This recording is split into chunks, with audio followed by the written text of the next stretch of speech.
So Monaco qualifying has been completed, and as I've been telling everyone for the longest time, when Max has to push, he starts making mistakes.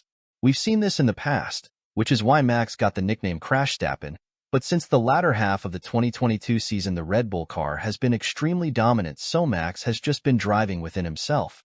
Add to that the fact he has a totally substandard teammate in Sergio Perez, purposely handpicked to be his number 2, then one can understand why Max hasn't felt the need to push. But this is the Red Bull way.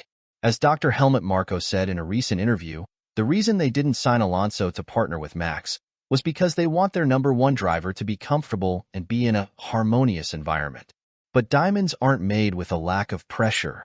Because of Marko and Horner, Max hasn't had to go up against a talented driver as a teammate, and this coddling seems to have hindered his development as a racer, as proven by how he was being outmaneuvered in wheel-to-wheel racing by Charles Leclerc in the first half of the 2022 season, when both Ferrari and Red Bull cars had similar performance. But that's just what I noticed back then, and ever since 2022 he's been on cruise control because he hasn't had to face any type of competition. Until now. For the past 3 race weekends, the normally infallible and unflappable Max Verstappen has seemed out of sorts, and there's no doubt this has been caused by the upgrades McLaren and Ferrari have added to their cars, which has brought both teams closer to Red Bull. In Miami, we saw Max knock over a bollard after missing a chicane when trying to increase his 3-second lead over Piastri in second place. In Imola, he had all sorts of trouble in practice before getting the setup right for qualifying.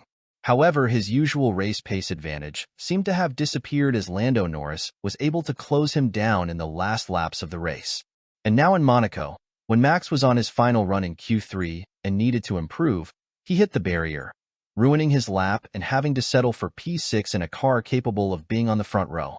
So the question has to be asked, now that Max has some competition again, is this him getting exposed? In a way, yes. The infallible and unflappable persona that his cult following would have everyone believe seems to be falling apart in front of their very eyes. But no driver is infallible or unflappable, so this shouldn't be a surprise. What I want to see is if things are still close in the upcoming races, how will this impact Max Verstappen's driving? Will he make even more mistakes? What do you think? Thanks for watching. Help support this channel by hitting the like and subscribe buttons below. Till next time.